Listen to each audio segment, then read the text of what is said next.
আসসালামু আলাইকুম। বাংলার ধারাবাহিক ক্লাসে ইংলিশ মজা জব স্টুডিও থেকে সাথে আছি আমি মোহাম্মদ নাহিদুল ইসলাম নাহিদ। তো আশা করি আপনারা সবাই অনেক ভালো আছেন এবং সুস্থ আছেন। তো আল্লাহর অশেষ রহমতে আমিও অনেক ভালো আছি এবং সুস্থ আছি।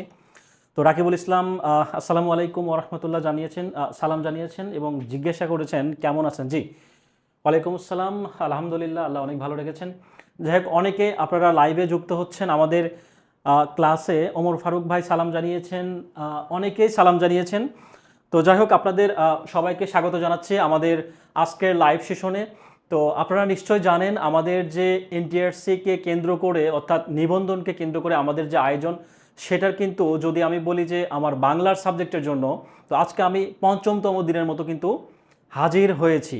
তো পঞ্চমতম দিনের মতো আপনাদের সামনে আমাদের যে আলোচ্য বিষয় থাকবে সেটা কিন্তু ধ্বনি ও বর্ণ এবং একই সাথে যুক্তবর্ণ এবং মুখস্থ বেইজের মধ্যে যদি বলি তো সমার্থক শব্দ।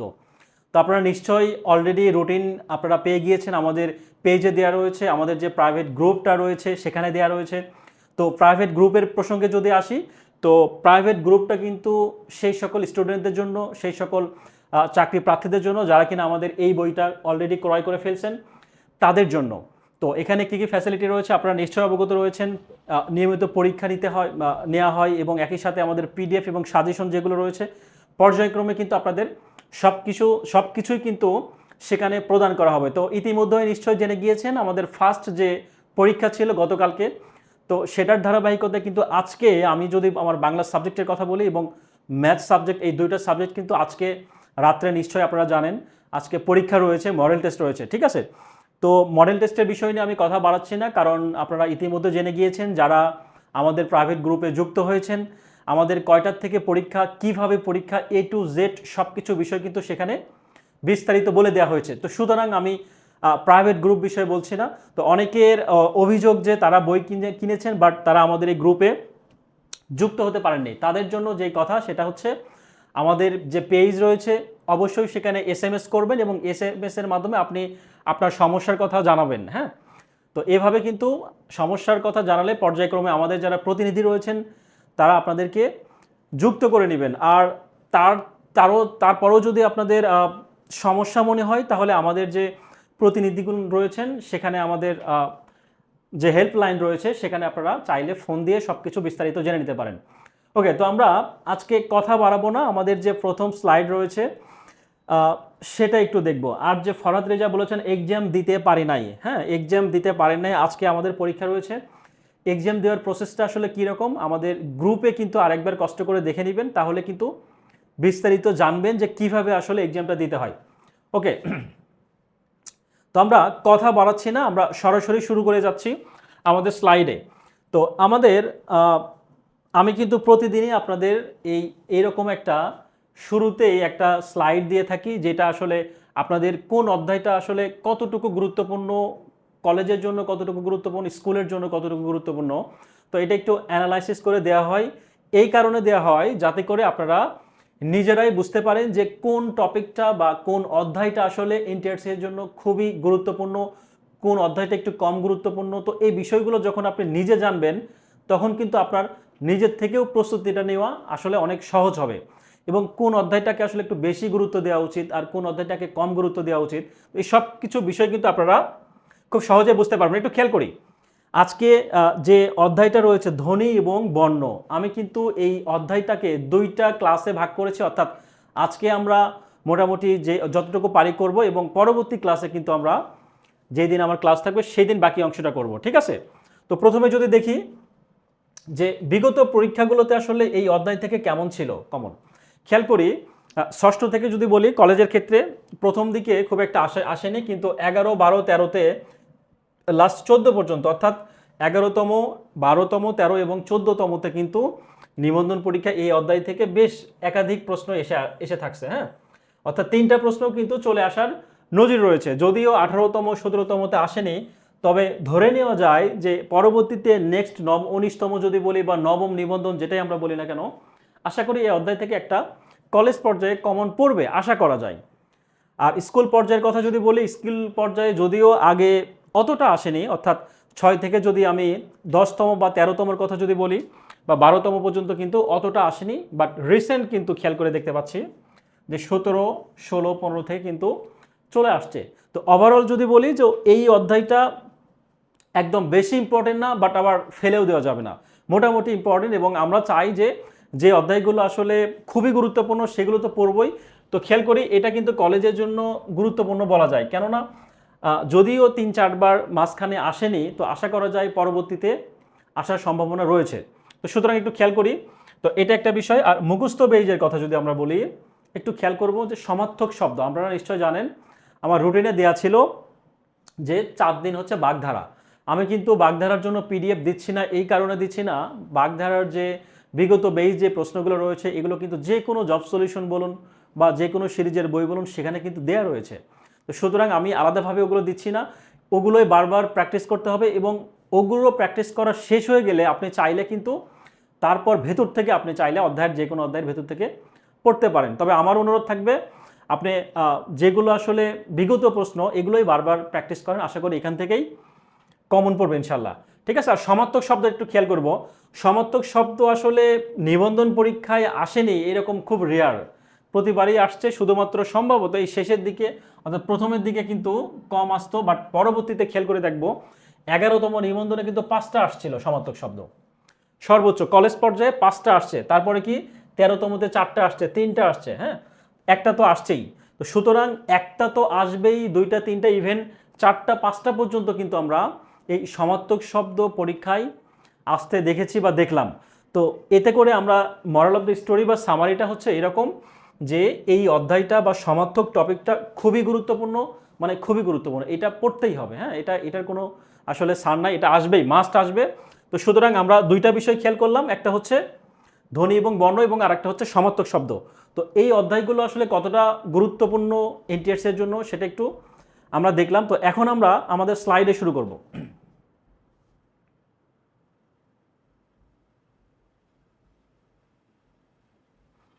আচ্ছা, আমরা এই স্লাইডে যাচ্ছি, শুরু করি সমার্থক শব্দ। তো সমার্থক শব্দের কথা যদি বলি, আমরা কিন্তু 4 দিনে বলেছিলাম যে বাগধারার কথা বলেছিলাম, যে বিশেষ প্রশ্ন, তারপর এনটিএসসি প্রাইমারি প্রশ্ন এবং বিগত প্রশ্ন যেগুলো আসলে নন ক্যাডারের বিগত 10 বছরের যে প্রশ্নগুলো রয়েছে সেগুলোর কথা আমি বলেছিলাম। তো সমার্থক শব্দটাও ঠিক সেম কথাই যদি আমি বলি যে বিগত প্রচুর, আপনি মিনিমাম প্রায় 1-1.5 হাজার শুধুমাত্র বিগত প্রশ্নই পাবেন। আপনি এটা ভাবার কোনো কারণ নাই যে বিগত প্রশ্ন মানে হচ্ছে 100-200 পড়বো, ব্যাপারটা এরকম না। আপনি যে কোনো সিরিজের বই যখন দেখবেন বা 2-3টা সিরিজের যখন নিয়ে কম্পেয়ার করবেন, দেখবেন যে অনেকগুলো বিগত প্রশ্ন। হ্যাঁ, তো এই বিগত প্রশ্নগুলো যখন আপনি পড়বেন আপনার কিন্তু প্রস্তুতিটা আশা করি নিবন্ধন পরীক্ষায় টিকার মতো কিন্তু হয়ে যাবে। তারপরও আপনারা যারা অতিরিক্ত পড়তে চান, যারা চান যে আসলে আমার আসলে মন ভরে না বা কনফিউশন মনে হয়, তাদের জন্য পরামর্শ বিগত পড়ার পাশাপাশি আপনারা যে কোনো সিরিজের বইয়ে, যে কোনো সিরিজের যে বই রয়েছে সে বইয়ে ব্যাখ্যা বা বিস্তারিত যেগুলো রয়েছে ভেতর থেকে সেগুলো একটু চাইলে পড়ে নিতে পারেন। তবে আমার পরামর্শ আগে বিগতটা অবশ্যই পড়বেন 100%। ঠিক আছে। তো যাই হোক, সমার্থক শব্দ আমি কিন্তু নোট দিচ্ছি না, জাস্ট আমি বলে দিলাম, আশা করি এর মধ্যেই হয়ে যাবে। তো আর আমরা যে পরীক্ষাটা নিচ্ছি, আমাদের যে রেগুলার যে পরীক্ষাটা হচ্ছে, আজকে বাংলা কিন্তু আমার ফার্স্ট পরীক্ষাটা হবে। আপনারা নিশ্চয়ই জানেন, আপনারা রুটিন অলরেডি পেয়ে গিয়েছেন আশা করি। তো সেখানে কিন্তু আমাদের এই মুখস্থ বেই যেগুলো রয়েছে, বাগধারা, সমার্থক, বিপরীতার্থক, পরিভাষা, যেগুলোই মুখস্থ এনটিএর জন্য গুরুত্বপূর্ণ, সেগুলো কিন্তু আমি সবগুলো টপিক সেই মডেল টেস্টের মধ্যে কিন্তু আমি প্রশ্নগুলো রেখে দিয়েছি। ঠিক আছে। তো সুতরাং ওগুলো পরীক্ষা দিলে কিন্তু আপনাদের জন্য খুবই হেল্পফুল হবে। ঠিক আছে। তো শুরু করি আমরা নেক্সট যে গ্রামেটিক্যালের যে বিভিন্ন ভাষার মূল উপাদান এবং ক্ষুদ্রতম একক, এখান থেকে কিন্তু আজকে আমরা আমাদের পড়ানোটা শুরু করব। অর্থাৎ আমাদের যে ফার্স্ট স্লাইড ছিল যেখানে আসলে ধ্বনি ও বর্ণ এবং যুক্ত বর্ণ সম্পর্কিত যে ক্লাসগুলো, সেগুলো কিন্তু এখন আমরা শুরু থেকে শুরু করতে যাচ্ছি। ঠিক আছে। তো যাই হোক, তো আমাদের একটু টেকনিক্যাল প্রবলেম নিশ্চয়ই আপনারা জেনে গিয়েছেন, একটু প্রবলেম হচ্ছিল। তো যাই হোক, আমরা শুরু করি। হ্যাঁ, আমরা কথা না বাড়িয়ে আমাদের যে প্রথম যে স্লাইডটা রয়েছে এখান থেকে কিন্তু মূলত শুরু হবে।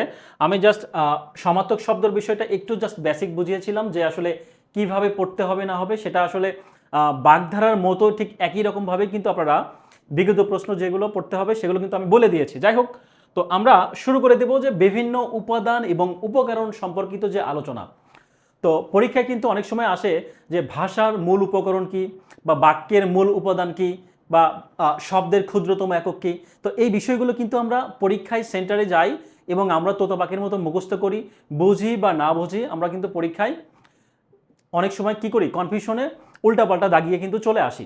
তো যাই হোক, আজকে আমরা খুব সহকারে, খুব টেকনিক ওয়াইজ আসলে এই উপাদান এবং ক্ষুদ্রতম একক এই বিষয়টা আসলে কিভাবে সহজে মনে রাখা যায় সেটা একটু দেখার চেষ্টা করব। তার আগে আমরা উপাদান এবং উপকরণ এই বিষয়টা একটু নিয়ে আমরা জানার চেষ্টা করব। তো আসলে উপাদানটা আসলে কি বা উপকরণটা আসলে কি, এটা একটু আমরা জানবো। তো প্রথমেই যদি আমি বলি, যদি আমরা উদাহরণ দেই, চালের কথা যদি বলি, সাপোজ আমরা চালের কথা যদি বলি, চাল, হ্যাঁ, চাল মানে ধান, চাল, ধান থেকে যে যে চালটা হয় সেটার কথা বলছি। তো আমরা কিন্তু জানি যে চাল থেকে কিন্তু অনেক কিছু তৈরি করা যায়। কীরকম? আমরা ভাত তৈরি করতে পারি, আমরা মুড়ি তৈরি করতে পারি, খই পারি, তারপর কি বিভিন্ন ধরনের বিস্কুট, লুডুস, অর্থাৎ অনেক প্রসেস ফুড যেগুলো আসলে এই চাল থেকে কিন্তু তৈরি করা হয়। তাহলে আমরা মূল যেটা বা ভিত্তি যদি বলি বা নির্দিষ্ট করে যদি বলি, তাহলে সেটা কোনটা? এটা হচ্ছে চাল। তো এই যেটা নির্দিষ্ট বা যেটার আসলে মূল ভিত্তি, অর্থাৎ যেখান থেকে জন্ম, সেটাকে আমরা নির্দিষ্ট বা উপাদান বলবো, এটাকে আমরা উপাদান বলবো। আর চাল থেকে যে বিভিন্ন দ্রব্য তৈরি হবে বা খাদ্যদ্রব্য তৈরি হবে সেগুলোকে আমরা উপকরণ বলবো। একই রকম আমরা দুধের কথা যদি চিন্তা করি, দুধটাকে আমরা যদি মূল ভিত্তি বলি, দুধ থেকে কিন্তু দই হয়, দুধ থেকে ঘি হয়, দুধ থেকে বিভিন্ন ধরনের মিষ্টান্ন তৈরি করা যায়, তাই না? আমরা কিন্তু সবাই জানি। অর্থাৎ যে বিষয়টা নির্দিষ্ট তাকে আমরা বলবো উপাদান, এবং যেটা হচ্ছে অনির্দিষ্ট সেটা হচ্ছে কি, উপকরণ। অর্থাৎ উপাদান থেকে কিন্তু অনেকগুলো উপকরণ তৈরি করা যায়, এটা হচ্ছে উপকরণ। তো আমরা একটা উদাহরণ দেই, খেয়াল করি। তো পরীক্ষায় যদি প্রশ্ন আসে, খেয়াল করে আমরা একটু কয়েকটা প্রশ্ন দেখবো, যে বিগত প্রশ্ন, এই বিগত প্রশ্নগুলো আসলে কি কি একটু খেয়াল করবো। প্রথমে বলছে যে ভাষার মূল উপাদান কি? অ্যান্সার হচ্ছে ধ্বনি। বাক্যের মূল উপাদান হচ্ছে ধ্বনি, পদের মূল উপাদানও ধ্বনি। অর্থাৎ সবগুলো উপাদানই কিন্তু আমি কিন্তু ওভাবেই সাজিয়ে আপনাদের বোঝার সুবিধার্থে সাজিয়েছি। তো খেয়াল করুন, যদি বলা হয় যে ভাষা, এই ভাষার মূল উপাদান কি, এখানে কিন্তু উপাদানের কথা বলছে। উপাদান মানে কি, আমরা একটু আগে জানছি কি নির্দিষ্ট। আমি যদি আরো স্পেসিফিক ভাবে যদি বলি, যে সাপোজ ধরুন মাটি, আমরা মাটিকে কি করি, মাটিতে ইট ভাটায় গিয়ে মাটিকে পোড়ানো হয়, পোড়ানোর পরে কি হয়, একটা ইট তৈরি হয়। ইট থেকে কি হয়, দেয়াল তৈরি করা যায়। দেয়াল থেকে কি হয়, ঘর। ঘর থেকে কি হয়, building, bridge, culvert, etcetera etcetera, অনেক কিছু তৈরি করা যায়। তাহলে মূলটা কিন্তু হচ্ছে কি জানলাম আমরা, মূল হচ্ছে মাটি। তো আমরা এই ধ্বনিটাকে মাটির সাথে তুলনা করতে পারি, বা এই মাটিটাকে ধ্বনির সাথে তুলনা করতে পারি। কিরকম? আমরা যখন কোনো কিছু উচ্চারণ করি, আমরা যখন কোনো কিছু উচ্চারণ করি সেটাকে আমরা ধ্বনি বলবো। কিন্তু ওই উচ্চারিত শব্দটাই বা উচ্চারিত বিষয়টাই যখন আমরা লিখিত আকারে প্রকাশ করব, সেটাকে কিন্তু আমরা আর ধ্বনি বলবো না। ওইটাকে কি বলবো? ওইটাকে বলবো হচ্ছে কি বলবো, ওটাকে বলবো হচ্ছে বর্ণ। অর্থাৎ লিখিত আকারে লিখলে ওটাকে আমরা বর্ণ বলবো, আর মুখে যদি শুধু বলি, সাপোজ যদি আমি বলি যে তুমি কি ভাত খেয়েছো, কেউ যদি বলে যে না, আমি বললাম খা, ভাত খা বা তুই খা, এই যে মুখ দিয়ে খা বললাম, এটাকে কিন্তু আমরা ধ্বনি বলবো। কিন্তু এই খাটাকে যখন আমি মুখ এরকম ভাবে লিখবো কলম দিয়ে, সেটাকে আমরা কি বলবো, সেটাকে আমরা এই বর্ণ বলবো। অর্থাৎ লেখাটা হচ্ছে বর্ণ, আর মুখ দিয়ে উচ্চারণ যেটা, সেটাকে আমরা ধ্বনি বলবো। তো এখন খেয়াল করব যে পরীক্ষায় অনেকগুলো ধ্বনি মিলে কি হয় বা বর্ণ মিলে কি হয়, আমরা জানি অনেকগুলো বর্ণ মিলে কি হয়, হাজার হাজার লক্ষ লক্ষ কোটি কোটি শব্দ তৈরি হয়। এই কোটি কোটি শব্দ থেকে কি হবে, কোটি কোটি বাক্য তৈরি হয়। সিকোয়েন্স কিন্তু খেয়াল করুন, এই কোটি কোটি বাক্য থেকে কিন্তু কি হয়, অনেকগুলো ভাষা তৈরি হয়, যেগুলোর মাধ্যমে আসলে আমরা আদান প্রদান, তথ্য বা যোগাযোগের আদান প্রদান করে থাকি। তাহলে আমাকে যদি বলা হয় বা আপনাকে যদি আমি বলি যে বাংলা যে বর্ণমালা রয়েছে, সবাই জানি আমরা কতটি, 50টি। এখন আপনি কি এই 50টিকে 49টা করতে পারবেন, বা 50টাকে কি আপনি 52টা করতে পারবেন? কখনোই পারবেন না। কেন পারবেন না? কারণ এগুলো হচ্ছে নির্দিষ্ট করা। তো যেটাকে আমরা নির্দিষ্ট বলবো সেটাই হচ্ছে উপাদান। কিন্তু এই যে 50টা বর্ণ, এই 50টা বর্ণ থেকে কিন্তু লক্ষ লক্ষ শব্দ তৈরি করা যাবে, সেই শব্দ থেকে লক্ষ লক্ষ বাক্য তৈরি করা যাবে, সেই বাক্য থেকে লক্ষ লক্ষ ভাষা তৈরি করা যাবে, যেগুলোর মাধ্যমে আমরা খুব সহজেই যোগাযোগ করতে পারবো। তাহলে আমরা যেটা বুঝলাম যে এখন কথা হচ্ছে উপাদানটা আমরা ক্লিয়ার হয়ে গেলাম, উপাদান হচ্ছে নির্দিষ্ট আর উপকরণটা হচ্ছে অনির্দিষ্ট। এখন পরীক্ষায় যদি আসে যে ভাষার মূল উপাদান কি, সেক্ষেত্রে আমরা কি অ্যান্সার করবো, খেয়াল করি। যদি বলা হয় ভাষার মূল উপাদান কি, অ্যান্সার হচ্ছে ধ্বনি বা বর্ণ। বা যদি বলা হয় যে বাক্যের মূল উপাদান কি, অ্যান্সার হচ্ছে ধ্বনি বা বর্ণ। আমাদের সেন্টার কোনটি? সেন্টার হচ্ছে এইটা, ঠিক আছে, এটা হচ্ছে আমার সেন্টার। তারপরে শব্দের মূল উপকরণ কি? ধ্বনি। মূল উপাদান কি? ধ্বনি বা বর্ণ। অর্থাৎ মরাল অফ দ্য স্টোরি যদি বলি যে ভাষার মূল উপাদান বলুক, বাক্যের মূল উপাদান বলুক, শব্দের মূল উপাদান বলুক, সবগুলো অ্যান্সারই হচ্ছে ধ্বনি বা বর্ণ। একই রকমভাবে যদি বলে ভাষার ক্ষুদ্রতম একক কি, সেক্ষেত্রে অ্যান্সার হচ্ছে ধ্বনি বা বর্ণ। বাক্যের ক্ষুদ্রতম একক কি, অ্যান্সার হচ্ছে ধ্বনি বা বর্ণ। শব্দের ক্ষুদ্রতম একক কি, অ্যান্সার হচ্ছে ধ্বনি বা বর্ণ। অর্থাৎ যেটাই বলুক না কেন, শব্দ, বাক্য, ভাষা, যেটারই মূল উপাদান বা ক্ষুদ্রতম একক বলুক না কেন, সেটারই অ্যান্সার হচ্ছে, এটা হচ্ছে সেন্টার, এটাই হচ্ছে ধ্বনি বা বর্ণ। এটা হচ্ছে মূল কেন্দ্র। আমরা উদাহরণ দিয়েছি, মাটি থেকে শুরু হয়, অনেকগুলো ইট, দেয়াল, এভাবে বিল্ডিং, বাড়ি তৈরি হয়। তো এই মাটির সাথে যদি আমরা কল্পনা করি, এটা হচ্ছে মাটি বা ধ্বনি বা বর্ণ হচ্ছে মাটি, আর এগুলো হচ্ছে কি? ইট, দেয়াল, বিল্ডিং। তাহলে এই ভাষা বলি, বাক্য বলি, শব্দ বলি, সব কিছুর মূল উপাদানই হচ্ছে ধ্বনি বা বর্ণ। ঠিক একই রকমভাবে বাড়ি বলি, বিল্ডিং বলি, দেয়াল বলি, সব কিছুর মূল উপাদান হচ্ছে এই মাটি। ঠিক একই রকমভাবে ভাষা বলি, বাক্য বলি, শব্দ বলি, সব কিছুর মূল উপাদান হচ্ছে এই ধ্বনি বা বর্ণ। এখন খেয়াল করি, পরবর্তীতে দেখি এখানে বলছে যে ভাষার ক্ষুদ্রতম একক কি? সেম, ভাষার ক্ষুদ্রতম একক আমরা জানছি কি? মূল উপাদান বা ক্ষুদ্রতম একক, সবগুলোই হচ্ছে কি? ধ্বনি। বা যদি বলে বাক্যের ক্ষুদ্রতম একক কি, অ্যান্সার হচ্ছে ধ্বনি। যদি বলে শব্দের ক্ষুদ্রতম একক কি, অ্যান্সার হচ্ছে ধ্বনি। তো আমরা বাক্য বলি, শব্দ বলি, ভাষা বলি, যেটাই বলি না কেন, যদি উপাদান বোঝায় বা ক্ষুদ্রতম একক বোঝায়, সেই ক্ষেত্রে অ্যান্সার হচ্ছে ধ্বনি। তবে একটু মনোযোগ দিয়ে আমরা একটু খেয়াল করি, যদি বলা হয় যে ভাষার মৌলিক উপাদানটা আসলে কি, প্রশ্ন যদি বলে যে ভাষার মৌলিক উপাদানটা কি, মৌলিক উপাদানের কথা যদি বলে, আমরা একটু খেয়াল করি, মৌলিককে যদি আমরা ভাঙ্গাই, তাহলে কি কি পাবো? একটা পাবো হচ্ছে মূল যোগ ইক প্রত্যয়, একটা হচ্ছে মূল যোগ ইক। মৌলিক, ইক মানে হচ্ছে কি? সম্পর্কিত অর্থ প্রকাশিত হয়, অর্থাৎ সম্পর্কিত অর্থ প্রকাশ পায়। কিরকম সম্পর্কিত? খেয়াল করি, সম্পর্কিত মানে কি? সম্পর্কিত মানে হচ্ছে একটার সাথে আরেকটা রিলেটেড। অর্থাৎ আমরা একটু আগে জেনে আসছি যে মাটির সাথে কি রিলেটেড? ইট রিলেটেড, ইটের সাথে দেওয়াল রিলেটেড। ঠিক একই রকম ধ্বনি বা বর্ণর সাথে রিলেটেড কি? শব্দ রিলেটেড, শব্দের সাথে রিলেটেড হচ্ছে বাক্য রিলেটেড। তাহলে আমরা এখানে জানলাম কি? যে ভাষার মৌলিক উপাদান মানে হচ্ছে কি? মূল সম্পর্কিত। বা আমরা যদি বলি যে শারীরিক, মানে শরীর যোগ ইক, ইক মানে কি? ইক হচ্ছে একটা প্রত্যয়। এই ইক প্রত্যয়টা মূলত শরীর সম্পর্কিত বিভিন্ন বিষয় নিয়ে কিন্তু আলোচনা করে। বা যদি বলা হয় চারিত্রিক, চরিত্র সম্পর্কিত বিষয় নিয়ে আলোচনা করে। বা যদি বলা হয় মানবিক, যদি বলা হয় মানসিক, এই যে ইক প্রত্যয়, এই ইক প্রত্যয়টা কিন্তু মূলত মূলের সাথে সম্পর্কিত বিষয় নিয়ে আলোচনা করে। আর মূল কিন্তু আমরা জেনেছি কি? যে যেটারই হোক মূলে হচ্ছে কি? ধ্বনি। তাহলে এই ধ্বনির সাথে সম্পর্কিত কোনটা? যে এক ভাইয়ের সাথে আরেক ভাইয়ের সব থেকে কাছের, তারপর হচ্ছে চাচাতো ভাই, তারপর হচ্ছে খালাতো ভাই, তো মেইন হচ্ছে যে নিজের ভাই। তো ব্যাপারটা হচ্ছে ধ্বনিটা হচ্ছে মূল হচ্ছে এইটা, তো এটার সাথে প্রধান সম্পৃক্ত হচ্ছে এই শব্দের, তারপরে কিন্তু বাক্যে, তারপরে হচ্ছে ভাষা। তো তাহলে আমরা যেটা বুঝলাম যে যেহেতু এটা মূল, তাহলে মূলের সাথে আমরা কি ইক প্রত্যয়যুক্ত মানে কি? মৌলিক, অর্থাৎ সম্পর্কিত মানে কি? সাথে। তাহলে এটার সাথে কোনটা আছে, এটার কাছে কোনটা? এটার কাছে হচ্ছে শব্দ। তাহলে সেটার অ্যান্সার হচ্ছে ভাষার মৌলিক উপাদানটা হচ্ছে কি? এই শব্দ। আমি কি বুঝাইতে পারছি?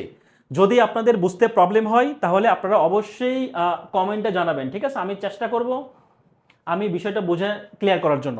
আচ্ছা, অনেকেই কমেন্ট করেছেন হয়তোবা যে স্যার ধ্বনি বা বর্ণ এখানে তো দুইটা রয়েছে, তাহলে আমি আসলে কোনটা অ্যান্সার করব? আপনি অ্যান্সার করবেন হচ্ছে ধ্বনি। তাহলে প্রশ্ন আসে, স্যার তাহলে বর্ণ কেন রাখছেন? বর্ণ এই কারণে রাখছে, যদি ধ্বনি অপশনে না থাকে সেক্ষেত্রে আপনি বর্ণ ইউজ করবেন। কেন? কারণ আমরা একটু আগে জেনেছি কি? প্রথমে হচ্ছে ধ্বনি, এই ধ্বনিরই তো লিখিত রূপটাই হচ্ছে বর্ণ। তো ধ্বনি যদি না থাকে তাহলে কি হবে? সেটা বর্ণ হবে, কমন সেন্সের বিষয়। সাধারণত ধ্বনিই থাকবে, তারপরও বাইচান্স যদি না থাকে সেক্ষেত্রে আপনি বর্ণ অ্যান্সার করবেন। তাহলে আমরা কি জানলাম? যে ভাষা বলি, বাক্য বলি, শব্দ বলি, যেটাই বলি, মূল উপাদান বা ক্ষুদ্রতম এককই হচ্ছে এইটা। একই রকমভাবে মৌলিক উপাদান আমরা জানলাম কি? মৌলিক উপাদান জানলাম হচ্ছে এই মূলের সাথে সম্পৃক্ত, যেটা মূলের সাথে সম্পৃক্ত হচ্ছে কোনটি? এই শব্দ। তাহলে অ্যান্সার হচ্ছে এই ভাষার মৌলিক উপাদান হচ্ছে শব্দ। আর বাক্যের মৌলিক উপাদান কোনটি? সেম। বাক্যের মৌলিক উপাদান কোনটি?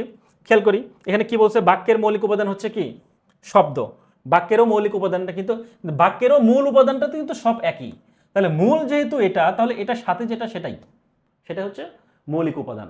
তাহলে আমরা আশা করি বাক্যের মৌলিক উপাদান বা মূল উপাদান যেটাই বলি না কেন সেটার অ্যান্সার হচ্ছে ধ্বনি। হ্যাঁ, আর মৌলিক উপাদানের কথা যদি বলে আমরা জানলাম ওটা হচ্ছে কি শব্দ। মৌলিক উপাদানটা হচ্ছে ভাষার মৌলিক উপাদান শব্দ, বাক্যের মৌলিক উপাদান কি শব্দ। কেন শব্দ হলো আমরা একটু আগে জেনেছি, মূল উপাদান যেহেতু ধ্বনি আর ধ্বনির সাথে যেহেতু সম্পর্কিত শব্দটা, সুতরাং এটার অ্যান্সার হচ্ছে শব্দ। তো আশা করি এই শব্দ উপাদান বা উপকরণ উপাদান নিয়ে আশা করি আপনাদের বিষয়টা কনসেপ্টগুলো ক্লিয়ার হয়েছে। এখন একটু বলি এটা কিন্তু পরীক্ষার অনেক বইয়ে এই জিনিসটা কিন্তু অনেক বইয়ে এই যে এই প্রশ্নটা যে ভাষার মৌলিক উপাদান কি, এটা অনেক বইয়ে দেয়া আছে কি ধ্বনি, বাট এটা ফুললি ভুল অ্যান্সার। এটার অ্যান্সার ভুল দেওয়া রয়েছে ধ্বনি। অনেক বই দেওয়া আছে ধ্বনি, বাট আপনি যেই বইটাতেই পাবেন যে ধ্বনি দেওয়া, বাট আপনি পাবেন না এই ধ্বনিটা কেন দেওয়া। এখানে কোনো ব্যাখ্যা নাই, ব্যাখ্যা থাকবে না, কারণ এখানে কোনো ব্যাখ্যা হয় না। এটা আসলে ভুল অ্যান্সার। আপনি সঠিক অ্যান্সার হচ্ছে ভাষার মৌলিক উপাদান হচ্ছে কি অ্যান্সার শব্দ। ভাষার মৌলিক উপাদান ধ্বনি, এটা ভুল অ্যান্সার। যেটা সঠিক সেটা হচ্ছে কি শব্দ। কেন শব্দ সঠিক হবে আমরা একটু আগে জেনেছি কি আমরা একটু আগে কিন্তু জেনেছি যে ইক প্রত্যয় যোগে কি হয় সম্পর্কিত বিষয় বোঝানো হয়। আর সম্পর্কিত বিষয় মানেই আমরা জেনেছি মূল হচ্ছে ধ্বনি বা বর্ণ, সম্পর্কিত হচ্ছে শব্দ। তো আশা করি এই বিষয়টা ক্লিয়ার হয়েছে। তো এখন উপকরণ সম্পর্কে একটু আমরা জানার চেষ্টা করব যে বাক্যের মূল উপকরণ কি, বা বৃহত্তম একক কি, বা একক কি, বা শব্দের বৃহত্তম একক তারপর কি, এই বিষয়গুলো নিয়ে আমরা একটু জানার চেষ্টা করব।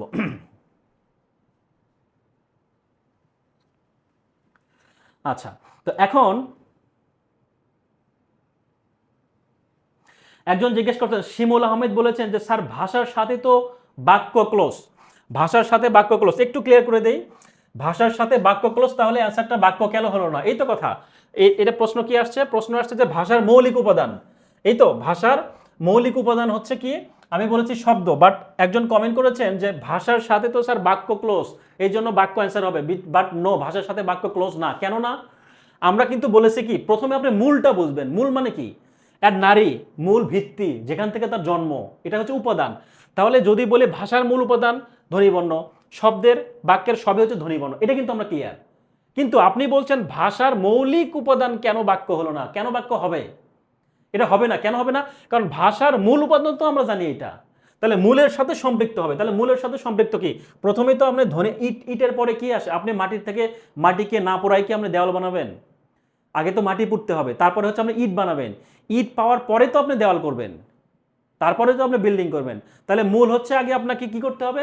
মাটি। আর এটা হচ্ছে মাটি, তারপর মাটি থেকে আপনি দেওয়াল করবেন। আপনি তো মাটি থেকে, এটা যদি আমি মাটি চিন্তা করি, আপনি মাটি থেকে একদম 3 নম্বর ধাপে দেয়ালে চলে গেছেন। এখানে যে আরেকটা জিনিস লাগবে সেটা হচ্ছে কি ইট। এই যে 2 নম্বর, এখানে ইটের দরকার আছে। ইট না হয়ে তো আপনি দেয়াল করতে পারেন না, তাহলে ইট। তাহলে এই মূলের সাথে সম্পৃক্ত বেশি কে? এই ইটের সাথে বেশি, এই মাটির সাথে সম্পৃক্ত বেশি হচ্ছে ইট। ইটের পরেই তো দেওয়াল। দেওয়াল, অনেকগুলো দেওয়াল নিয়েই তো একটা বিল্ডিং, তাই না? তো সুতরাং ভাষার মৌলিক উপাদান যদি বলি তাহলে সেটা কিন্তু এই শব্দ হবে। কেন? আমরা জানলাম মূল যেহেতু ধ্বনি, এটার সাথে এইটা বেশি কাছে, শব্দটা বেশি কাছে, ঠিক আছে, এটার সাথে সম্পর্কিত, এই জন্য এটা অ্যান্সারটা হবে শব্দ। আশা করি বুঝতে পেরেছেন। হ্যাঁ, যাই হোক, আপনারা বুঝতে না পারলে অবশ্যই কমেন্ট করবেন, আমি চেষ্টা করবো আপনাদের বোঝানোর জন্য। ওকে, খেয়াল করি,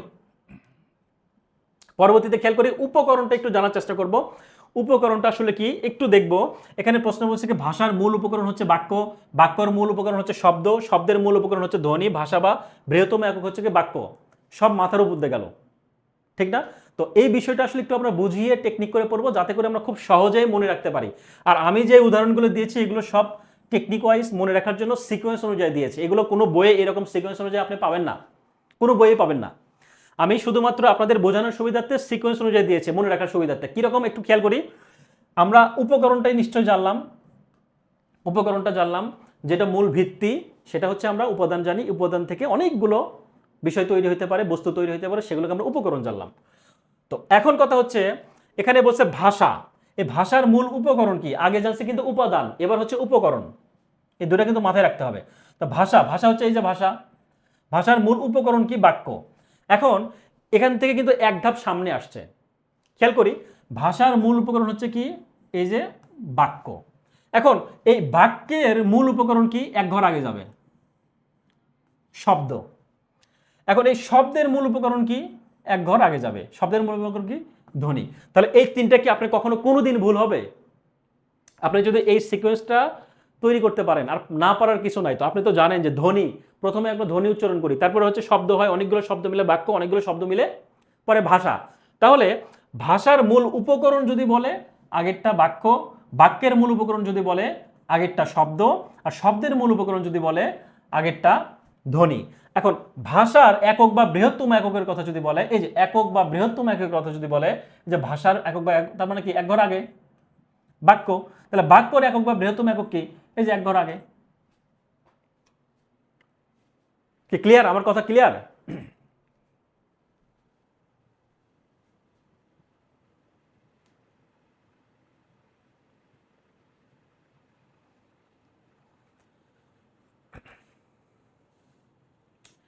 একজন বলেছেন এলোমেলো হয়ে যাচ্ছে। আপনি এই ক্লাসটা শেষ করে আবার দেখবেন, মিনিমাম 3 থেকে 4 বার দেখবেন।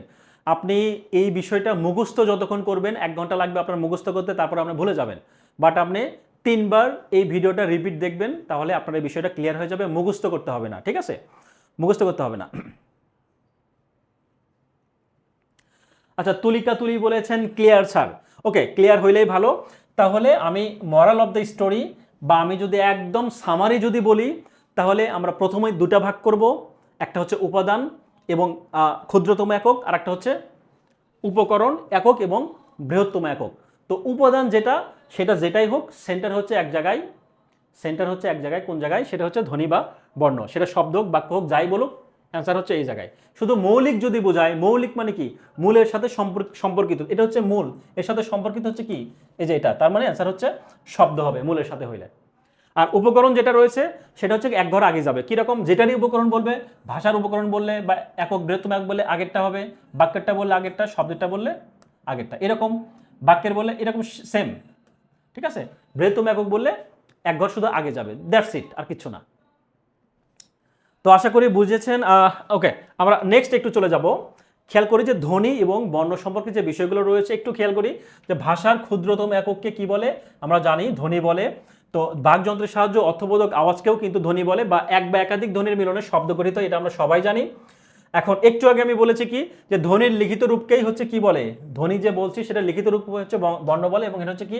একটা সাংকেতিক চিহ্ন। এবং ধ্বনি নির্দেশক প্রতীকী হচ্ছে মূলত বর্ণ। এটা পরীক্ষায় আসে, এই প্রশ্নটা পরীক্ষায় আসে যে ধ্বনি নির্দেশক প্রতীকটা হচ্ছে কি? বর্ণ। যেরকম আমি বলেছি তুই খা, বলে আমি খাবো না, না তোকে খেতে হবে, তুই খা, তুই খাবি, তার মানে কি? মুখ দিয়ে বললাম খা, এটা হচ্ছে ধ্বনি। আর এই খা যখন আমি বাংলা বানান করে লিখলাম, এটাই হচ্ছে বর্ণ। ঠিক আছে, দ্যাটস ইট। এই যে ধ্বনি নির্দেশক চিহ্নটার প্রতীকটাই হলে বর্ণ। পরে খেয়াল করি যে বর্ণমালাটা আসলে কি, বর্ণমালা সম্পর্কে একটু আমরা জানার চেষ্টা করব। তো খেয়াল করি এখানে বলা হয়েছে কি, যে ভাষার বর্ণ সমষ্টিকে বর্ণমালা বলে, এবং বাংলা বর্ণমালা হচ্ছে কয়টি? একটি। এবং বাংলা বর্ণমালার বর্ণ হচ্ছে 50টি। এই দুইটা প্রশ্ন কিন্তু খুব কনফিউশন তৈরি করে। খেয়াল করি এখানে বলছে বাংলা বর্ণমালা কয়টি, ম্যাক্সিমাম অ্যান্সার দিবে কি 50টি। অনেকে হয়তো বুঝবে না, না বুঝে হুট করে 50টি অ্যান্সার দিয়ে আসবে, আর দেখবে যে ভুল অ্যান্সার করে আসছে। বর্ণমালা হচ্ছে একটি, আর বর্ণমালার বর্ণ হচ্ছে 50টি। তো এখন আমরা কিন্তু অনেক সময় দেখি আমাদের যারা দাদা দাদি রয়েছে বা নানা নানি রয়েছে, তারা যখন হজ করতে যান, বা যারা বৃদ্ধ আমরা রাস্তাঘাটে চলতে গিয়ে দেখি অনেক সময় মুরব্বীরা কি করে? তসবি আছে না, তসবি গোনে। এই যে 1 2 করে সুবহানাল্লাহ আলহামদুলিল্লাহ যে দোয়াগুলো রয়েছে, এগুলো কিন্তু গোনে। ওখানে খুব সম্ভবত 100টার মতো দানা রয়েছে, যাতে করে মনে রাখতে সুবিধা হয়। তাহলে এই তসবিটা কেমন? এইরকম করে, এরকম হচ্ছে দানা দানা করে 100টা দানা রয়েছে, একটা হচ্ছে গোল রয়েছে। তো আপনাকে যদি বলা হয় যে তসবিটা, ওই তসবিটা আমার লাগবে, বা আমাকে কেউ একজন তসবি গিফট করেছে, তাহলে আসলে আমাকে কি এই যে দানা দানা এগুলো গিফট করেছে, নাকি আমি পুরোটা মিলে একটা বিষয় বুঝি, যে পুরোটা মিলে একটা তসবি? তাহলে এখানে যদি তসবির কথা চিন্তা করি, তাহলে কয়টি তসবি? একটি। মালা তো একটি, তাই না? বা তসবি তো একটি, কিন্তু এই তসবিটা আসলে ছোট ছোট যে দানাগুলো রয়েছে বা বস্তুগুলো রয়েছে, সেগুলো মিলে হচ্ছে এই একটা। তো বর্ণমালাটা ঠিক ওই রকম। যে ধরুন এরকম করে 100, এরকম করে 50টা বাংলা বর্ণমালা রয়েছে। আমরা জানি যে স্বরবর্ণ এবং ব্যঞ্জনবর্ণ মিলিয়ে 50টা বর্ণ। তো এরকম করে আমি 50টা বর্ণ এখানে 50টা লিখে দিলাম, এটা হচ্ছে টোটালে 50টা বর্ণ। কিন্তু এই সবগুলো বর্ণ মিলে কি হয়? একটা হচ্ছে বর্ণমালা। সেটাকে আমরা মালা বলবো, কারণ এটা দেখতেও কিন্তু অনেকটা মালার মতো, গলার চেনের মতো, তসবির মতো। তাই না? তো তসবি কথা চিন্তা করলে আমরা একটি, বা মালার কথা চিন্তা করলে হচ্ছে একটি, কিন্তু সেই মালার মধ্যে কিন্তু অনেকগুলো যেরকম দানা রয়েছে, একই রকম এই বাংলা বর্ণমালার মধ্যেও কিন্তু অনেকগুলো বর্ণ রয়েছে। এখন অনেকগুলো মানে কতগুলো? একদম স্পেসিফিক 50টা। কতগুলো? স্পেসিফিক 50টা। তার মানে কি জানলাম? বাংলা বর্ণমালা যদি বোঝায়, মালা যদি বোঝায় তাহলে একটা, কারণ আমি তসবি দিয়ে উদাহরণ দিলাম, আপনারা নিশ্চয়ই বুঝতে পেরেছেন। আর মালার ভিতরে যে অনেকগুলো দানা থাকে সেটা হচ্ছে কয়টি? 50টি। ওকে, এটুকু ক্লিয়ার। তো স্বরবর্ণ আমরা নিশ্চয়ই সবাই জানি, 11টি, ব্যঞ্জন বর্ণ হচ্ছে 50টি। এগুলো আসলে বোঝানোর কিছু নাই, একটা কমন বিষয়। এখন কথা হচ্ছে আমাদের কিন্তু দুর্ভাগ্য হলেও সত্য যে আমরা কিন্তু অনেকেই, আমরা স্বীকার করি বা না করি, ক থেকে চন্দ্রবিন্দু পর্যন্ত কিন্তু অনেকেই সঠিকভাবে সিকোয়েন্স অনুযায়ী কিন্তু আমরা ক খ বলতে পারি না, বা অনেকেই পারবো না। হ্যাঁ, তো আমি ধরেই নিচ্ছি আপনারা সবাই পারেন, স্বরেও থেকে ও পর্যন্ত সবাই পারেন, এবং ক থেকে অনুস্বার, বিসর্গণ এবং চন্দ্রবিন্দুর এই পর্যন্ত যে 39টি ব্যঞ্জন বর্ণ রয়েছে আমরা সিকোয়েন্স অনুযায়ী সবাই বলতে পারি, এটা আমি ধরে নিচ্ছি। ঠিক আছে? ওকে, তো পরবর্তীতে খেয়াল করি যে বর্ণমালায় এই 50টি বর্ণকে আমরা আরেকটা নাম রয়েছে, সেটা কি? সরল বা অসংযুক্ত বর্ণ বলে এই 50টি বর্ণকে। তারপর বাংলা ভাষার মৌলিক স্বরধ্বনি রয়েছে কয়টি? খেয়াল করি, 37টি। এখন পরীক্ষার জন্য খুবই গুরুত্বপূর্ণ এই দুইটা টপিক, কিন্তু এই দুইটা জিনিস পরীক্ষার জন্য, 3টা লাইন খুবই গুরুত্বপূর্ণ। কিরকম একটু বলি। এখানে বলা হয়েছে যে বাংলা মৌলিক স্বরধ্বনি কয়টি? 7টি। আর মৌলিক ব্যঞ্জন ধ্বনি, স্বরধ্বনি আমরা জানি স্বরেও থেকে শুরু করে, যে এগুলো হচ্ছে কি? এগুলো হচ্ছে কি মৌলিক স্বরধ্বনি। আর মৌলিক ব্যঞ্জন ধ্বনি হচ্ছে কয়টি? 30টি। এখন টোটালে কয়টি পেলাম? তাহলে টোটালে পেলাম 30 আর 7, এই টোটালে হচ্ছে 37টি। তাহলে বাংলা ভাষার মৌলিক ধ্বনি রয়েছে টোটালে হচ্ছে 37টি। তো এখন পরীক্ষায় কিন্তু আসে যে মৌলিক স্বরধ্বনি কয়টি, এবং মৌলিক স্বরবর্ণ কয়টি, এবং মৌলিক স্বরধ্বনিগুলো কি কি আসলে, এটা কিন্তু পরীক্ষায় এসে থাকে। আর যদিও মৌলিক ব্যঞ্জনধ্বনি যদিও 30টি, এখানে 30টি ব্যঞ্জনধ্বনি আমি এখানে লিখে দিয়েছি, যদিও এই ব্যঞ্জনধ্বনিগুলো অতটা আসে না, কিন্তু এটা মাথায় রাখতে হবে বা মনে রাখতে হবে মৌলিক ব্যঞ্জনধ্বনির সংখ্যা হচ্ছে 30টি। তারপরও আমরা জানি টোটালে ব্যঞ্জন বর্ণই তো 39টি। তাহলে 39টার মধ্যে যদি 23টা হয় তাহলে 9টা বাদ যায়। সেই 9টা কি কি বাদ যায়? এই যে এখানে আমি লাল চিহ্নিত আকারে সুন্দর করে লিখে দিয়েছি, যেই 9টা আসলে বাদ যায়। এই 9টি ব্যঞ্জন বর্ণ হলেও এগুলো আসলে ধ্বনি নয়। কেন নয়? কারণ এগুলো উচ্চারণের জন্য কি করা হয়? অন্য ধ্বনির দ্বারা উচ্চারিত হয়। এগুলো হচ্ছে অন্য ব্যঞ্জন বর্ণ হলেও এগুলো হচ্ছে অন্য ধ্বনি দ্বারা উচ্চারিত হয়, এই জন্য এগুলো হচ্ছে নিজে নিজে উচ্চারিত হতে পারে না। তো এখানে দুইটা বিষয় খেয়াল করি, যে মৌলিক যে স্বরধ্বনি রয়েছে 7টা, সেটা কি কি 7টা সেটা একটু পরে আমরা বিস্তারিত আরো ভালোভাবে জানার চেষ্টা করব। তো খেয়াল করি পরবর্তী রয়েছে কি, আধুনিক ব্যাকরণে আরো বেশ কিছু গুরুত্বপূর্ণ বর্ণ রয়েছে। কি কি? একটা হচ্ছে কার, অনুবর্ণ, যুক্ত বর্ণ এবং সংখ্যা বর্ণ। একটু খেয়াল করি, কার খুবই গুরুত্বপূর্ণ, খুবই গুরুত্বপূর্ণ, খুবই গুরুত্বপূর্ণ। কার কি আমরা খুবই জানি, যে প্রশ্নটা হচ্ছে কি সংজ্ঞা খুবই আসে এটা। হ্যাঁ, এই লাইনটা খুবই গুরুত্বপূর্ণ, যে স্বরবর্ণের সংক্ষিপ্ত রূপকে কি বলে? কার বলে। আর ব্যঞ্জন বর্ণের সংক্ষিপ্ত রূপকে কি বলে? আমরা জানি ফলা বলে। তাহলে এখানে কার বলে আমরা জানলাম স্বরবর্ণের সংক্ষিপ্ত রূপ, এবং স্বরবর্ণ নিশ্চয়ই কয়টি আমরা জানি? স্বরবর্ণ হচ্ছে 11টি, কিন্তু এই সংক্ষিপ্ত রূপ কিন্তু রয়েছে হচ্ছে কয়টি? একটা বাদ, সেটা হচ্ছে কি স্বরেয়, অর্থাৎ এই স্বরবর্ণের যে সংক্ষিপ্ত রূপ যদি বলি তাহলে 10টি, সেই 10টি হচ্ছে কি কি? খেয়াল করি, এই স্বরেও কিন্তু কোনো কি নাই, এই স্বরের কিন্তু কোনো রূপ নেই, এই জন্য একে লীন বা নীলিন বর্ণ কিন্তু বলা হয়। পরীক্ষায় আসে যে কোনটি নীলিন বর্ণ, অ্যান্সার হচ্ছে স্বরেও। কেন? কারণ এটা আলাদা ওই রকম ভাবে এর কোনো আকার একার কোনো কিছুই নেই। হ্যাঁ, বা এটা আসলে কোনো এর কোনো কার নেই, সংক্ষিপ্ত রূপ নেই। যেরকম আমরা খেয়াল করব যে কার আকার যদি বলি, এই স্বরেয়াকে কিন্তু আমরা, এই স্বরেয়াটা কিন্তু আমরা এভাবে লিখতে পারি আকার হিসেবে, তারপর রস্যকারকে এভাবে। তো সবগুলোর কিন্তু সংক্ষিপ্ত রূপ থাকলে ওই স্বরেয়র কিন্তু সংক্ষিপ্ত রূপ নেই। এই জন্য এই কারগুলো কি কি? এই আকার, ঋষিকার, দীর্ঘিকার, এই যে 10টা বিষয় রয়েছে কার রয়েছে এখানে কিন্তু আমরা লিখে দিয়েছি। আচ্ছা, তো পরবর্তীতে একটু খেয়াল করি, গুরুত্বপূর্ণ তথ্যের মধ্যে যদি বলে অনুবর্গ, ব্যঞ্জন বর্ণের বিকল্প রূপের নাম হচ্ছে অনুবর্গ। এই অনুবর্গের মধ্যে কি কি রয়েছে? ফলা, রেফ এবং বর্ণ সংক্ষেপ। তো ফলাটা আসলে কি? আমরা যখন ব্যঞ্জন বর্ণ কালকে বা নেক্সট যেদিন ক্লাস রয়েছে সেদিন আরো বিস্তারিত জানবো। খেয়াল করি যে ব্যঞ্জন বর্ণের কিছু সংক্ষিপ্ত রূপ বা অন্য ব্যঞ্জন বর্ণের নিচে অথবা ডান পাশে বোঝালে সেগুলোকে আমরা ফলা বলবো। কিরকম? এই ফলা কয়টি রয়েছে? ফলা রয়েছে হচ্ছে 6টি। কি কি 6টি? একটু খেয়াল করি, আমি যদি বলি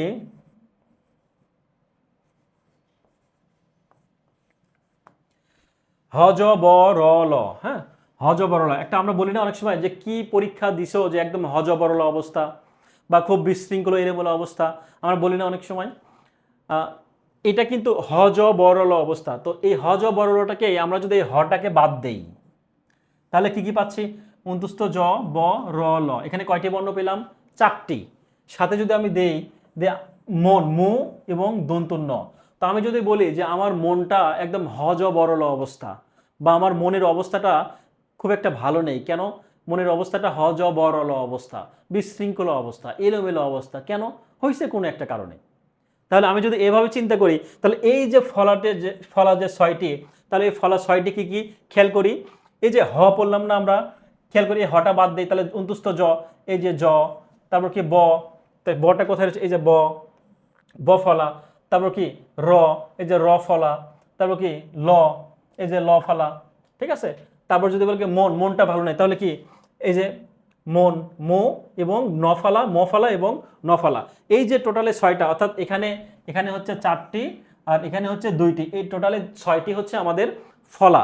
যে ফলাগুলো আমরা আরো বিস্তারিত ব্যাখ্যা আগামীকালকে জানবো এবং উদাহরণ সহকারে দেখার চেষ্টা করবো। তাহলে জাস্ট আমরা এইটুকু মাথায় রাখি, ফলা হচ্ছে 6টি। ফলা কি কোন কোন 6টি? ন ফলা, ব ফলা, ম ফলা, জ ফলা, র ফলা এবং ল ফলা, এই হচ্ছে 6টি। মনে রাখার জন্য আমরা বলতে পারি হজবরল অবস্থা, আমার মনের অবস্থাটা হজবরল। তাহলে হটা বাদ দিয়ে এই টোটালে যে 6টা থাকবে এটাই হচ্ছে অবস্থা। আচ্ছা, রেফ একটি অনুবর্গ। হ্যাঁ, রেফ হচ্ছে কি? অনুবর্গ। তো আমরা বর্ণ সংক্ষেপের কথা যদি বলি, এই যে এই বিষয়গুলো যুক্ত বর্ণ লিখতে গিয়ে কিন্তু অনেক সময় এই বর্ণগুলোকে সংক্ষেপ করার প্রয়োজন পড়ে। হ্যাঁ, তো এটা একটু মাথায় রাখবো। আর এখন আমরা দেখবো যুক্ত বর্ণ, খুবই কমন একটা বিষয়। যুক্ত বর্ণ 2 রকমের, একটা হচ্ছে স্বচ্ছ এবং অস্বচ্ছ। স্বচ্ছ মানে কি? যেগুলো আসলে এমনি দেখলেই বোঝা যায় যে আসলে কার সাথে কোনটা যুক্ত বর্ণ। এখানে দেখেই বোঝা যাচ্ছে মূর্ধন্যের সাথে ঠ, দয় দ, এগুলো দেখে, দয়ের সাথে কি ম, এগুলো দেখেই বোঝা যাচ্ছে। তাহলে যেগুলো দেখেই আমরা নর্মালি বুঝতে পারি এগুলোকে আমরা স্বচ্ছ বর্ণ বলবো, এবং যুক্ত বর্ণ। এবং যেগুলো অস্বচ্ছ সেগুলো হচ্ছে কি একটু ক্রিটিক্যাল। এবং ক্রিটিক্যালের মধ্যে যদি বলি এই যে এটা পরীক্ষার জন্য খুবই গুরুত্বপূর্ণ, দুর্থুক্ষ কিভাবে লিখতে হয়, কি কি যুক্ত বর্ণের মাধ্যমে, এইটা কিভাবে, তারপর হচ্ছে যে বিজ্ঞানের বর্গীয় জ এবং ইও, তো এই বিষয়গুলো কিন্তু যুক্ত বর্ণ খুবই গুরুত্বপূর্ণ। হ্যাঁ, ইও যোগ ছ, তারপর কি ইও যোগ বর্গীয় জ।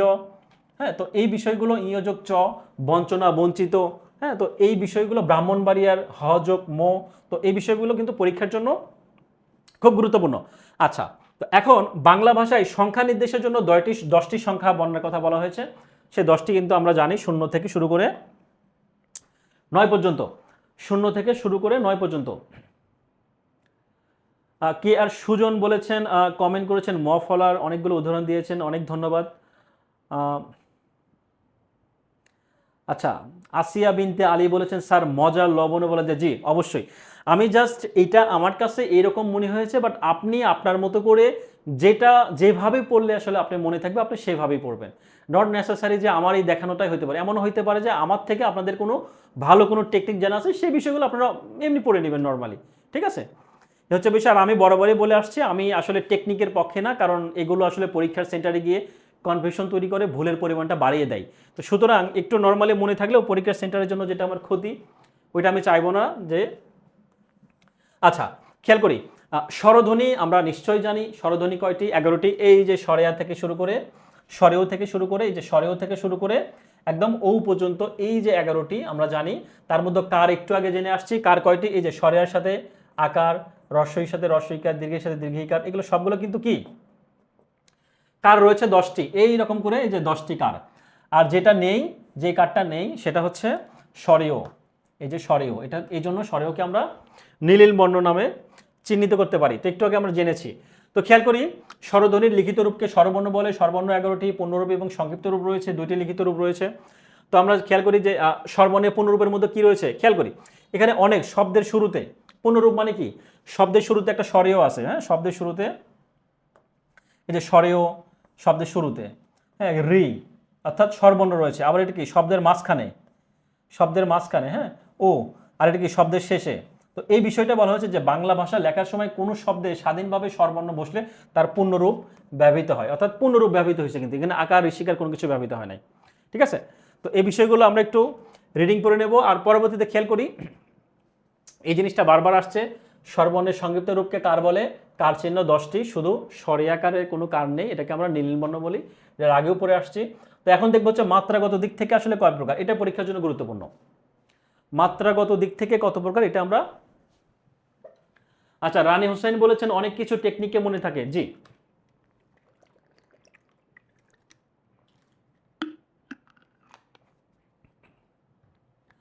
ব্যাপারটা হচ্ছে যে বিষয়গুলো আপনাদের টেকনিকে মনে থাকে, যদি আপনার কাছে মনে হয় যে টেকনিকে আমার কাছে বেশি ভালো, ওকে ফাইন, আপনি টেকনিকে পড়বেন। আর যদি মনে হয় যে না আমি টেকনিকটা আমি এইভাবে মুখস্থ করার চেষ্টা করব, টেকনিকটা একটু মাথায় রাখলাম, এটাও আপনি করতে পারেন।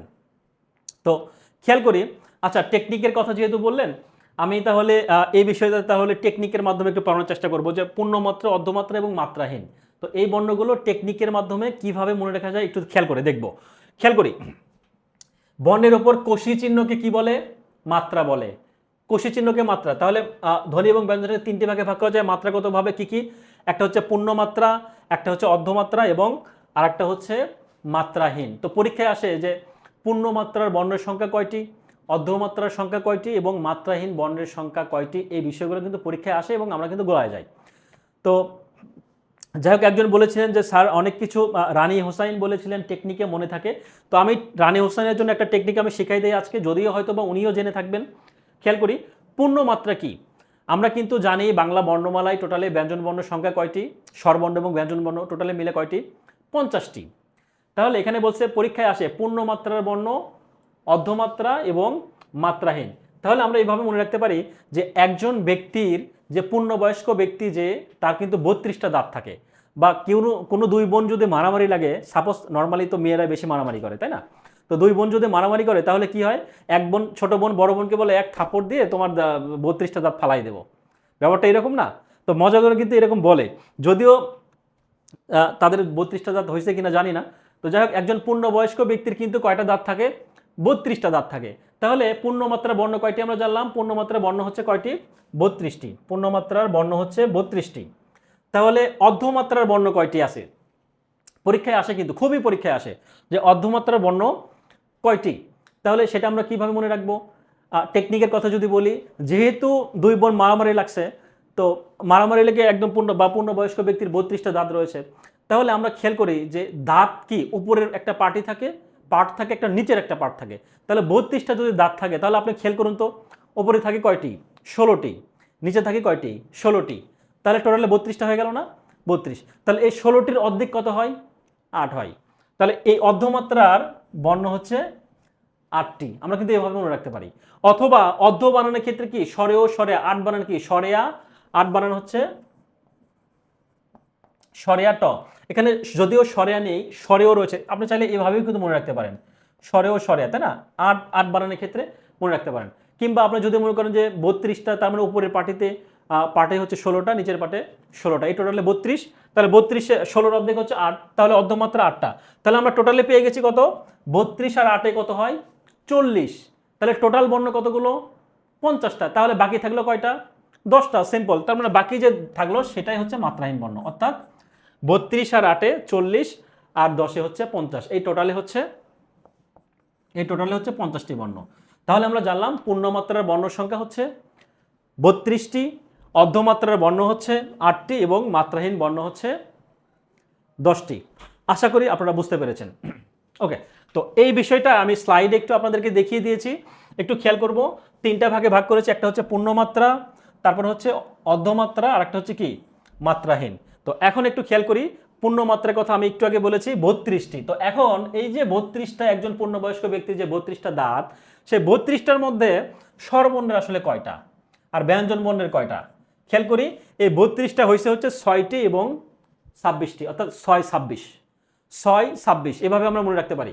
যেহেতু স্বরবর্ণের সংখ্যা কম, তার মানে 11টির মধ্যে যদি বলি স্বরবর্ণ, তাহলে 6টা হচ্ছে স্বরবর্ণের আর ব্যঞ্জনটা হচ্ছে 26টা হচ্ছে ব্যঞ্জন বর্ণের। অর্থাৎ পূর্ণমাত্রার বর্ণ হচ্ছে যে টোটালে 32টি, তার মধ্যে 6টি হচ্ছে স্বরবর্ণের এবং 26টি হচ্ছে ব্যঞ্জন বর্ণের। এখন এই 26টি যে বর্ণ রয়েছে, এগুলো নর্মালি পরীক্ষায় আসে না, জাস্ট এইটুকু মনে রাখেন, 6 26টি টোটালে 32টি। হ্যাঁ, এইটুকু মনে রাখলেই হবে। আর যদি অপশনে থাকেই, তো আপনি তো এরকমভাবে লিখলেও বুঝতে পারছেন যে কোনটা পূর্ণমাত্রা কি পূর্ণমাত্রা না। তো এখানে তো সব দেখে বোঝাই যাচ্ছে, সুতরাং এগুলো অতটা আসে না, জাস্ট মনে রাখবেন 6, 26 এবং 32। ঠিক আছে। আর অর্ধমাত্রার কথা যদি বলি, আমরা একটু আগে জানছি 8টি, তাহলে 8টি হচ্ছে কি 7, 8 বা 1 যোগ 7, এই টোটালে হচ্ছে 8। আর সব সময় সংখ্যা যেটা কম সেটা কিন্তু স্বরবর্ণের হবে। কেন? কারণ আমরা জানি স্বরবর্ণের টোটাল সংখ্যাই কিন্তু মাত্র 11টা, আর ব্যঞ্জনবর্ণ হচ্ছে টোটালে 39টা, তো ওটাই তো বেশি হবে। তো যেটা 1 অর্থাৎ রি, এটা হচ্ছে অর্ধবর্ণ, আর ব্যঞ্জনবর্ণ ক্ষেত্রে এটা হচ্ছে 7টি, এই টোটালে হচ্ছে 8টি। আর মাত্রাহীন কিন্তু বাদবাকি যেগুলো রয়েছে 4টি, 6টি, এই টোটালে হচ্ছে 10টি। তো চাইলে কিন্তু আপনারা এইভাবে মনে রাখতে পারেন। ওকে, তো পরবর্তীতে খেয়াল করি উচ্চারণগত দিক থেকে যদি আমরা চিন্তা করি, উচ্চারণগত দিক থেকে, হ্যাঁ, উচ্চারণগত দিক থেকে স্বরধ্বনিকে দুই ভাগে ভাগ করা যায়। কি কি? একটা হচ্ছে হ্রস্ব স্বর, আর একটা হচ্ছে দীর্ঘস্বর। খুবই খুবই গুরুত্বপূর্ণ, এটা একটু মাথায় রাখবেন।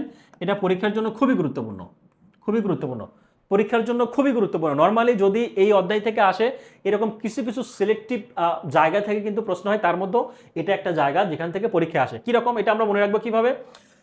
হ্রস্ব স্বর কয়টি, পরীক্ষা আসে কয়টি? অ্যান্সার হচ্ছে 4টি। এবং এই যে 4টি স্বরগুলো রয়েছে বা বর্ণগুলো রয়েছে, এই বর্ণগুলো উঠাই দিয়ে বলবে যে, বা অপশনে থাকবে যে নিচের কোনটি হ্রস্ব স্বর, বা দীর্ঘ স্বর কয়টি? 7টি। এই যে 7টি, নিচের কোনটি দীর্ঘ স্বর? পরীক্ষায় আসবে। আমরা কিন্তু পরীক্ষাগুলোয় যাব কেন? কারণ আমরা এই হ্রস্ব স্বর 4টি আর দীর্ঘ স্বর 7টি, এটা আমরা আসলে মনে রাখা খুব কঠিন। তো এটা একটা মনে রাখার সহজ টেকনিক আছে। হ্যাঁ, টেকনিকের কথা বলতেছিল, তো টেকনিকের কথা একটা আমি শিখাই দেই। সেই টেকনিকটা হচ্ছে এরকম। পূজা প্রজাপতি বলেছেন হ্রস্বস্বর ও দীর্ঘস্বর, জি 2 প্রকার, তার মধ্যে হ্রস্বস্বর 4টি এবং দীর্ঘস্বর 7টি। আমরা কিন্তু টোটালি জানি স্বরেও থেকে ও ঔ পর্যন্ত কয়টি কয়টি স্বরবর্ণ? সবাই জানি 11টি। আমরা সিকোয়েন্স অনুযায়ী, আমি একটু আগে বলেছি যে ক থেকে চন্দ্রবিন্দু পর্যন্ত কিন্তু আমরা অনেকেই সিকোয়েন্স অনুযায়ী হয়তোবা পড়তে পারি না। যদি নাও পারি, অন্তত এই স্বরবর্ণ কিন্তু আমরা সবাই পারি। স্বরেও থেকে শুরু করে স্বরেও, স্বরে আর রস্বই, দীর্ঘই, রস্য, এভাবে কিন্তু আমরা সবাই জানি। তো এইটা যদি আমি জানি তাহলে এটা আমার একদম ইজি। কিভাবে? খেয়াল করি, আমি যে লাল চিহ্নিত দেওয়া রয়েছে, লাল দাগ লাল করে দিছি, কেন দিছি জানেন? এই যে খেয়াল করুন, এক ঘর পর পর স্বরেও এক ঘর ফাঁকা রস্বই, আবার দীর্ঘই এক ঘর ফাঁকা রস্য, এক ঘর ফাঁকা রি। অর্থাৎ আমার যে এখানে 11টা বর্ণ আছে, আমি প্রথম থেকে শুরু করে এক ঘর পর পর চারটা ঘর নেব। খেয়াল করি। আচ্ছা, একটা পুরুষ মানুষ কয়টা বিয়ে করতে পারে বলেন তো? 4টা বিয়ে করতে পারে না? 4টা বিয়ে করতে পারে। তো একজন পুরুষ মানুষ যদি 4টা বিয়ে করতে পারে, তাহলে আপনি এভাবে মনে রাখবেন যে টোটালি আমি 4 ঘর নেব। কিভাবে? এক ঘর পর পর, অর্থাৎ এক ঘর, এটা এক ঘর, এটা এক ঘর, এটা এক ঘর, এই টোটালে 4 ঘর। তাহলে এই 4টা যে বর্ণ, পুরুষ মানুষ যেহেতু 4টা বিয়ে করতে পারে, তাহলে হ্রস্বস্বর হচ্ছে এই 4টি, আর এই 4টি হচ্ছে এই যে এই এক ঘর পর পর যে লাল দাগগুলো, লাল বর্ণগুলো, এটাই হচ্ছে এই যে খেয়াল করে দেখুন স্বরেও রস্বই। ঠিক আছে। আর এই 4টি বাদে বাদ বাকি যেগুলো আছে খেয়াল করে দেখি, সেগুলোকে আমরা এই যে 7টি, এই যে এই 7টি, এই 7টি হচ্ছে খেয়াল করি এই যে স্বরেয়া, স্বরেয়া, দীর্ঘই, দীর্ঘই, এগুলো হচ্ছে দীর্ঘস্বর। অর্থাৎ আপনি যদি এই স্বরবর্ণ 11টা যদি সিকোয়েন্স অনুযায়ী মনে রাখতে পারেন, এবং মনে করবেন যে জীবনে আমি 4টা বিয়ে করে ফেলবো, ঠিক আছে? যদিও করার দরকার নাই, বাস্তবে এটা করেন না, তাহলে কিন্তু সমস্যা আছে। হ্যাঁ, বিয়ে টিয়ে করলে খবর আছে। হ্যাঁ, একটাই করেন বিয়ে, 4টা করার দরকার নেই। জাস্ট মনে রাখার জন্য এটা বললাম যে হ্রস্বস্বর হচ্ছে 4টি, কিন্তু এক ঘর পরপর, এক ঘর পরপর এই 4টি, এই 4টি কিন্তু এক ঘর পরপর আপনি খুব সহজেই মনে রাখতে পারবেন। হ্রস্বস্বর 4টি, কি কি বর্ণ? এই স্বরেও, রস্বই, রস্য এবং রি, এই 4টি বাদে যেই বর্ণগুলো থাকবে সেগুলো হচ্ছে দীর্ঘস্বর।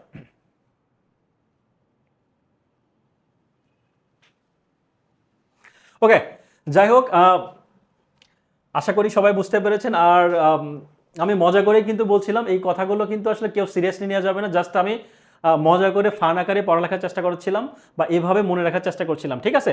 তো যাই হোক, বিয়ের সাজে 4টা করার দরকার নেই, আপনারা একটাই করেন, না পারলে আরও করেন না, সেটা আরও ভালো হয়।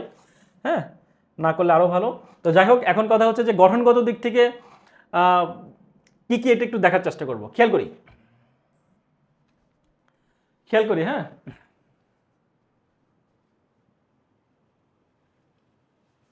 আচ্ছা, গঠনগত দিক থেকে দুই ভাগে ভাগ করা যায়। আমরা জানি মৌলিক স্বরধ্বনি এবং যৌগিক স্বরধ্বনি খুব আসে পরীক্ষায়। যে মৌলিক স্বরধ্বনি কয়টি? মৌলিক স্বরধ্বনি হচ্ছে 7টি, আর মৌলিক স্বরবর্ণ হচ্ছে কয়টি? একটা হচ্ছে স্বরবর্ণ আর একটা হচ্ছে স্বরধ্বনি। দুটো কিন্তু মাথায় রাখতে হবে, একটু খেয়াল করে বলি, খুবই গুরুত্বপূর্ণ, এটা কিন্তু পরীক্ষায় আসে। হ্যাঁ, এটা পরীক্ষায় আসে, এই দুইটা পরীক্ষায় আসে। কি কি? একটা হচ্ছে মৌলিক স্বরধ্বনি, একটা হচ্ছে ধ্বনি, আর একটা হচ্ছে বর্ণ। আমি কিন্তু প্রথমে পড়িয়েছি ধ্বনি কি জিনিস আর বর্ণ কি জিনিস। ধ্বনি হচ্ছে কি 7টি, একটু কম, একটা সংখ্যা কম, সেটা হচ্ছে কি বর্ণ। বর্ণ হচ্ছে কয়টি? 6টি। কি কি খেয়াল করি, এই যে এখানে স্বরেয়, স্বরেয়া, রস্বই, রস এ ও, এই যে কয়েকটি 7টা যে, এবং স্বরেয়া এই যে কয়েকটা দেয়া আছে লাল লাল চিহ্নিত করা, এই 7টাকে হচ্ছে আমরা স্বরধ্বনি বলবো। এবং এই একটা বাদ দিব, এই একটা বাদ দিয়ে লাস্টের যেটা, এটা কিন্তু এ এর উচ্চারণ, এ এর উচ্চারণ কিন্তু এরকম এ। ঠিক আছে? তো এই লাস্টেরটা বাদ দিয়ে যেই 6টা থাকবে সেই 6টাই হচ্ছে কিন্তু এই যে এই 6টাই কিন্তু এই যে এই 6টা, এই 6টাকে আমরা স্বরবর্ণ বলবো। তাহলে আমরা টোটালি যদি স্বরধ্বনি মনে রাখি, তাহলে কিন্তু স্বরবর্ণ আমরা এমনি মনে রাখতে পারবো। কেন? কারণ লাস্টে যে ডিজিট থাকবে বা বর্ণ থাকবে সেটা বাদ দিলে কিন্তু স্বরবর্ণটা হয়ে যাচ্ছে। আর এইটা আমরা, এই 7টা আমরা মনে রাখবো কিভাবে, একটু খেয়াল করি। এখানে যেই বর্ণগুলো আসলে মানে কেমন কেমন জানি ক্রিটিক্যাল টাইপের, হ্যাঁ, মানে একটু পেঁচানো টাইপের, তো সেগুলো কিন্তু, বা এটাকে পাগড়ি বলে। আমরা কিন্তু অনেক সময় পড়ে আসছি যে পরীক্ষায় আসছে এবার লাস্ট বিসিএসে যে পাগড়ি কোনগুলো, চৈতন কোনগুলা, হ্যাঁ। তো এই যে উপরে যে চিহ্নিত ঢের মতো, চুলের ঢেউ, হ্যাঁ, খেয়াল করে দেখি চুলের যে ঢেউ আছে না, ছেলেদের চুলের ঢেউ, পাগড়ি বা মাথার পাগড়ির মতো, এটাকে অনেক সময় পাগড়ির মতো বলা যেতে পারে। তো এই ঢেউ বিষয়গুলোকে বাদ দেব, বাদ দিয়ে অর্থাৎ এই 4টা বর্ণ, 5টা বর্ণ বাদ দিয়ে যে বর্ণগুলো থাকবে সেগুলোই হচ্ছে কিন্তু এই মৌলিক স্বরধ্বনি, মৌলিক স্বরবর্ণ। এখানে 6টা আছে যদিও, আর এটা তো আমরা জানি এরই কিন্তু একটা রূপ ওইটা। তো যাই হোক, আপনাদের নিজেদের মতো করে মনে রাখবেন, জাস্ট এইটুকু মনে রাখেন, মৌলিক স্বরবর্ণ যদি বলে 6টি, আর মৌলিক স্বরধ্বনি যদি বলে সেক্ষেত্রে হচ্ছে 7টি। আর যৌগিক স্বর যদি বলি, যৌগিক স্বর কিন্তু আমরা জানি যৌগিক স্বর হচ্ছে 25টি, পরীক্ষায় খুবই আসে যে যৌগিক স্বর কোনটি, এবং সব থেকে যেটা বেশি আসে যে যৌগিকের মধ্যে যৌগিক স্বরজ্ঞাপক বর্ণ কয়টি? 2টি। এবং এই 2টি বর্ণ কি কি? এই যে 2টি, এই 2টি বর্ণ হচ্ছে কি কি? ওই এবং ও, খুবই পরীক্ষায় আসে। এবং এই যৌগিক স্বরজ্ঞাপক ধ্বনি যদি বলা হয়, যৌগিক স্বরধ্বনি হচ্ছে কয়টি যদি বলে, তাহলে এই যৌগিক স্বরধ্বনির সংখ্যা হচ্ছে 25টি। এবং এই 25টির মধ্যে যৌগিক স্বরজ্ঞাপক বর্ণ হচ্ছে 2টি, একটা হচ্ছে ও আর একটা হচ্ছে ওই ও, এই 2টি। ঠিক আছে? এখানে আমরা যে 25টি রয়েছে সেই 25টি বর্ণ কিন্তু আমরা এখানে দেখিয়ে দিয়েছি।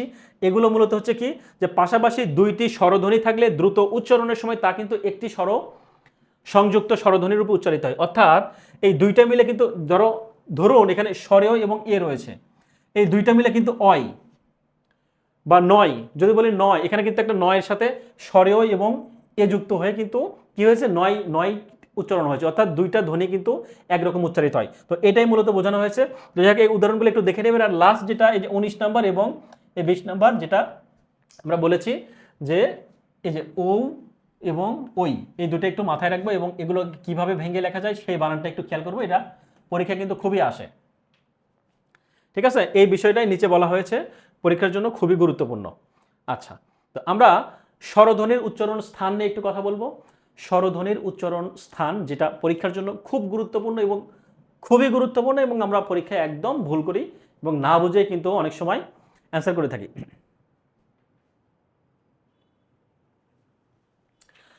শেষ বিকেলের মেয়ে কমেন্ট করেছেন যে খুব সুন্দর ক্লাস, এগুলোর বই থাকলে আরো ভালো হতো। আসলে বইয়ের প্রয়োজন পড়বে না, আমি শুধু একটা কথাই বলি, আমাদের যারা বই অলরেডি কিনে ফেলেছেন, আমাদের যে মডেল টেস্ট সেটা যারা কিনবেন তারা কিন্তু আমাদের এই স্লাইডগুলো অটোমেটিক্যালি আমাদের এই যে গ্রুপ রয়েছে, প্রাইভেট যে গ্রুপ রয়েছে, সেখানে কিন্তু এই স্লাইডগুলো আমি দিয়ে দেবো, পিডিএফ কিন্তু দিয়ে দেবো, আপনারা ওখান থেকে চাইলে প্রিন্ট আউট করেও বা এমনি নর্মালিও কিন্তু পড়তে পারবেন। ঠিক আছে?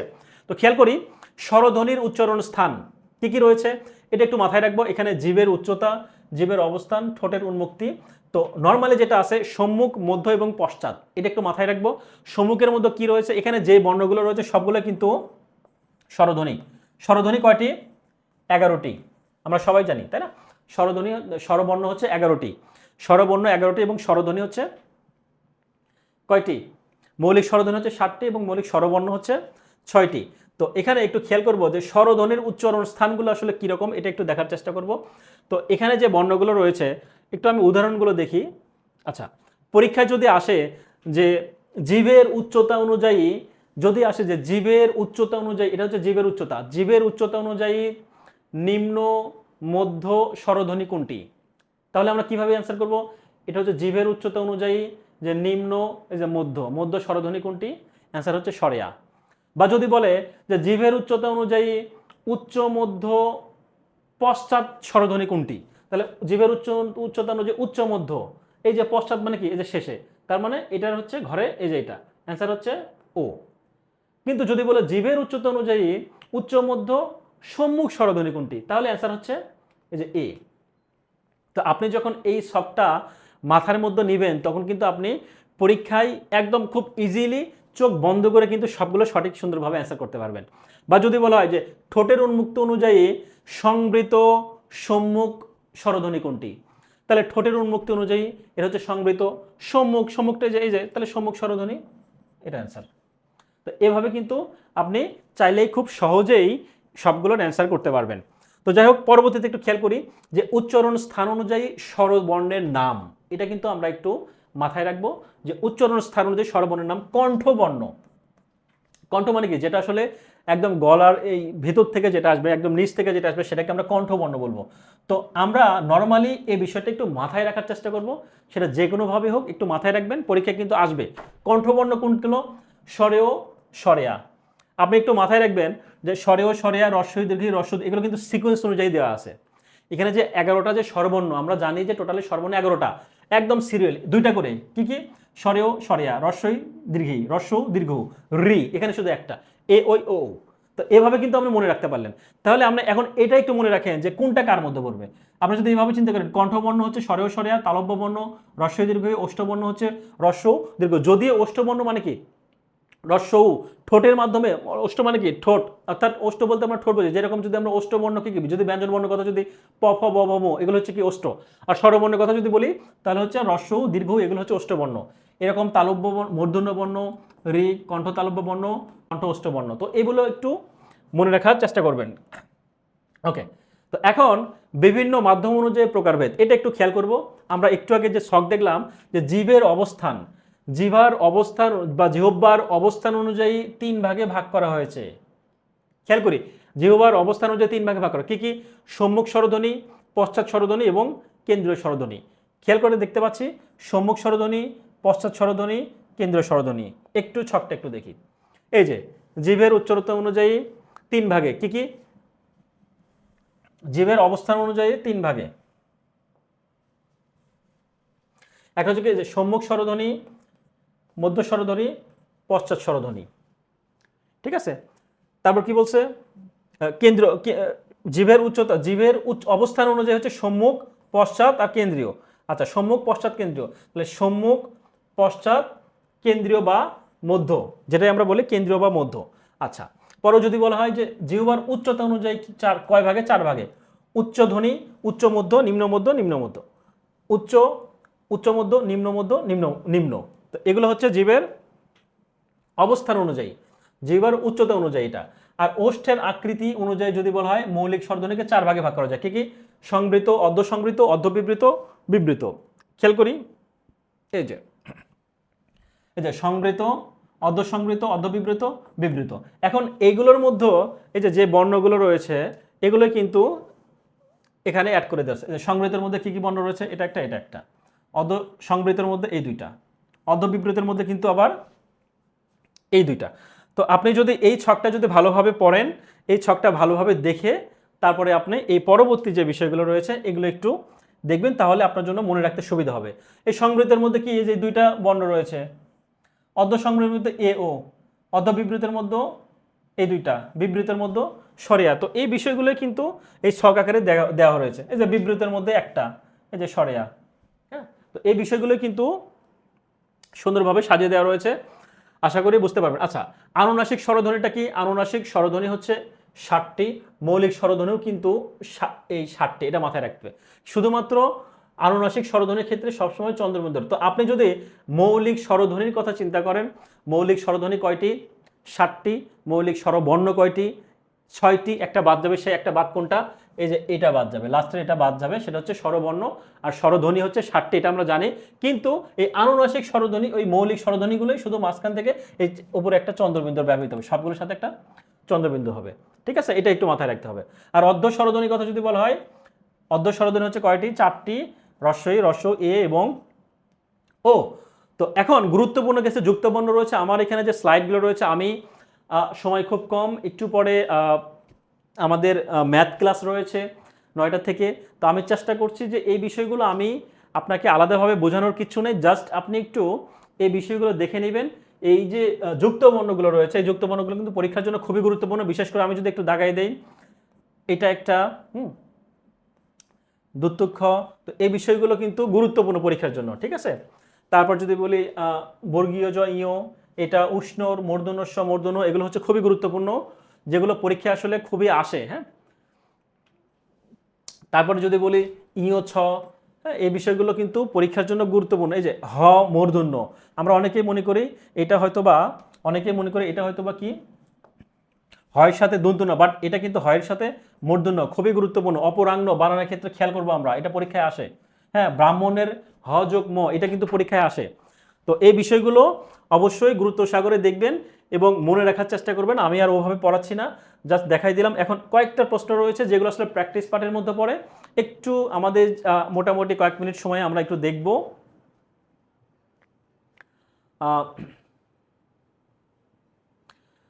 সবুজ মিয়া সরকার কমেন্ট করেছেন, বই বানাইলে অনেক ভালো হইতো স্যার, বাজারে প্রচলিত বইগুলোর চেয়ে আপনার স্লাইডগুলো তথ্যপূর্ণ। ওকে, ধন্যবাদ। বইয়ের বিষয়টা আসলে চাইলেই তো আসলে ওভাবে করা যায় না, বাট আমরা যেটা করছি যে বইয়ের চিন্তাটা না করে আমরা যে স্লাইডগুলো দিচ্ছি, আপনি অবশ্যই আমাদের বইটা যেটা অলরেডি যেটা বাজারে পাবলিশ হয়েছে ওইটা একটু কিনে আমাদের গ্রুপে অ্যাড হলে কিন্তু আমাদের এই স্লাইডগুলো আপনি পেয়ে যাচ্ছেন। সুতরাং আপনাদের বই আলাদাভাবে কেনার প্রয়োজন পড়বে না কষ্ট করে। আপনি আমাদের যে বইটা রয়েছে প্র্যাকটিসের জন্য সেইটাই আপনি কিনে আমাদের স্লাইডগুলো কিন্তু আপনি অটোমেটিক্যালি পেয়ে যাবেন। ওকে, তো যাই হোক, কি কয়েকটা প্রশ্ন খেয়াল করি যে উচ্চারণ রীতি অনুযায়ী নিচের কোনটি উচ্চ মধ্য সম্মুখ স্বরধ্বনি। একটু আগে আমি স্লাইড দেখিয়েছি, উচ্চারণ রীতির অনুযায়ী নিচের কোনটি উচ্চ মধ্য। হ্যাঁ, উচ্চ মধ্যটা একটু খেয়াল করব। এখানে কি বলছে, উচ্চারণ রীতি অনুযায়ী নিচের কোনটি উচ্চ মধ্য সম্মুখ। তো আমি যদি একটু স্লাইডের দিকে যাই, উচ্চ মধ্য সম্মুখ, এই যে এখানে যদি আসি, খেয়াল করি এখানে উচ্চ মধ্য কোনটি, এই ঘরে কিন্তু উচ্চ মধ্য রয়েছে। উচ্চ মধ্য কোনটি, সম্মুখ, এই যে এখানে সম্মুখ। তাহলে উচ্চ মধ্য সম্মুখের কথা বলছে, তার মানে এই ঘর থেকে সরাসরি এর মধ্য, তার মানে অ্যান্সার হচ্ছে এ, উচ্চ মধ্য সম্মুখ। উচ্চ মধ্য সম্মুখ বলছে না, তাহলে কি অ্যান্সার হচ্ছে এ। যদি উচ্চ মধ্য পশ্চাৎ বলতো তাহলে কি অ্যান্সার হতো, ও অ্যান্সার হতো। তার মানে আমরা অ্যান্সার পেলাম হচ্ছে এ। এই যে উচ্চ মধ্য সম্মুখ, অ্যান্সার হচ্ছে এ।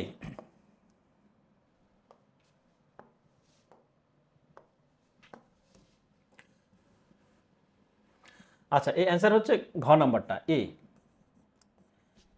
ঠিক আছে। আর নিম্ন বিবৃত স্বরধ্বনি কোনটি, নিম্ন বিবৃত স্বরধ্বনি হচ্ছে সরিয়া।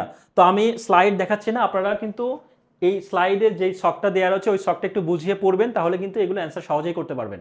খেয়াল করি, বাংলা বর্ণমালায় অর্ধমাত্রার বর্ণ কয়টি, আমরা একটু আগে পড়েছি। অর্ধমাত্রা মানে বুঝতে পারছি, অর্ধমাত্রা মানে কি, একজন পূর্ণবয়স্ক ব্যক্তির 32টা দাঁত থাকে, 16 32, মানে অর্ধমাত্রা হচ্ছে 8টি। আমরা এইভাবে মনে রাখতে পারি, অর্ধমাত্রা বর্ণ হচ্ছে 8টি।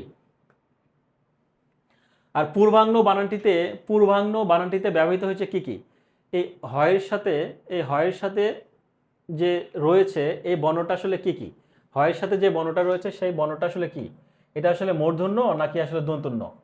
খেয়াল করি, পূর্বাঙ্গ বানানটিতে ব্যবহৃত হয়েছে হয়ের সাথে মূর্ধন্য। হ্যাঁ, হয়ের সাথে মূর্ধন্য। আর যদি বলা হয় অপরাঙ্গ, যদি হয়ের সাথে এটাকে আমরা কিন্তু হয়ের সাথে দন্তন্য বলবো, বুকের সাথে যেটা থাকবে হয়ের সাথে এটা কিন্তু দন্তন্য, আর নিচে যদি থাকে এটাকে আমরা মূর্ধন্য বলবো। আচ্ছা, পরবর্তীতে খেয়াল করি। আচ্ছা, অনেকেই কিন্তু আপনারা কমেন্ট করছেন, সঠিক অ্যান্সার দিচ্ছেন, অনেক ধন্যবাদ। তো পরবর্তী প্রশ্ন একটু খেয়াল করবো, নিচের কোনটি শুদ্ধ। এটা কিন্তু যুক্তবর্ণ কথা যদি বলা হয়, উষ্ণ বানানের ক্ষেত্রে আমরা নিশ্চয়ই জানি, উষ্ণ উচ্চারণের ক্ষেত্রে কিন্তু আমরা বুঝতে পারছি কি কি রয়েছে, একটা মূর্ধন্যস্ব প্লাস মূর্ধন্য, এটা হচ্ছে উষ্ণ। তারপর ভাষার ক্ষুদ্রতম উপাদান কি, একটু আগে আমরা জেনেছি ভাষার উপাদান, এখানে কিন্তু উপাদান বলছে। উপাদান মানে কি, উপাদান মানে যেটাই বলুক সেটাই হচ্ছে কি একদম সেন্টার, মানে কি ধ্বনি। এই ধ্বনি যদি অপশনে না থাকতো তাহলে অ্যান্সার হতো বর্ণ, যেহেতু ধ্বনি আছে সুতরাং অ্যান্সার হচ্ছে ধ্বনি। ওকে, পরবর্তীতে খেয়াল করি যে বিজ্ঞানের এই যুক্ত বর্ণটি হচ্ছে কোন দুটিতে ব্যবহৃত হয়েছে ধ্বনিযোগে, কোন দুটি ধ্বনিযোগে একটু খেয়াল করব। এটা হচ্ছে বর্গীয় জ যোগ ইয়, বর্গীয় জ যোগ ইয়। পরবর্তীতে খেয়াল করি বাংলা ভাষায় ব্যবহৃত মৌলিক স্বরধ্বনি কয়টি? আমরা নিশ্চয়ই জানি, একটু আগে পড়ে আসছে, মৌলিক স্বরধ্বনি হচ্ছে 7টি, কিন্তু মৌলিক স্বরবর্ণ যদি বলতো, এখানে স্বরবর্ণর কথা যদি বলতো তাহলে অ্যান্সার হতো স্বরবর্ণ হচ্ছে 6টি। স্বরবর্ণ হচ্ছে 6টি। পরবর্তীতে খেয়াল করি, পরবর্তীতে হচ্ছে বাংলা ভাষায় পূর্ণমাত্রা সম্পন্ন বর্ণ কয়টি? পূর্ণমাত্রা কয়টি রয়েছে আমরা একটু আগে জেনেছি, পূর্ণমাত্রা হচ্ছে 32টি। হ্যাঁ, পূর্ণমাত্রা আমরা জেনেছি কয়টি? 32টি। আর বাংলা ভাষায় যৌগিক স্বরধ্বনির সংখ্যা কয়টি? আমরা জেনেছি কয়টি? 25টি। যৌগিক স্বরধ্বনির সংখ্যা হচ্ছে 25টি। পরবর্তীতে প্রশ্ন হচ্ছে কোন দুটি স্বরের মিলিত ধ্বনিতে ওই সৃষ্টি হয়? বানানটা কিন্তু ওই, ক নাম্বার, ও রস্বই। এবং 12 নম্বর প্রশ্ন হচ্ছে কি বাংলা স্বরধ্বনিতে হ্রস্ব স্বরের সংখ্যা কয়টি? হ্রস্ব স্বর কয়টি রয়েছে? 4টি। কোনটি? একটু আগে বলেছিলাম যে এক ঘর পরপর যেটা থাকবে, এক ঘর পরপর এটা কিন্তু আমরা হ্রস্ব স্বর বলবো, ঠিক আছে। আর দীর্ঘ স্বরের কথা আমরা জেনেছি কয়টি? এই 4টি বাদে যে কটা থাকবে ওই কয়টাই হচ্ছে দীর্ঘস্বর। লাস্ট প্রশ্ন খেয়াল করি যে উচ্চারণের সময় মুখ বিবর উন্মুক্ত থাকে বলে স্বরেকে কি ধ্বনি বলে?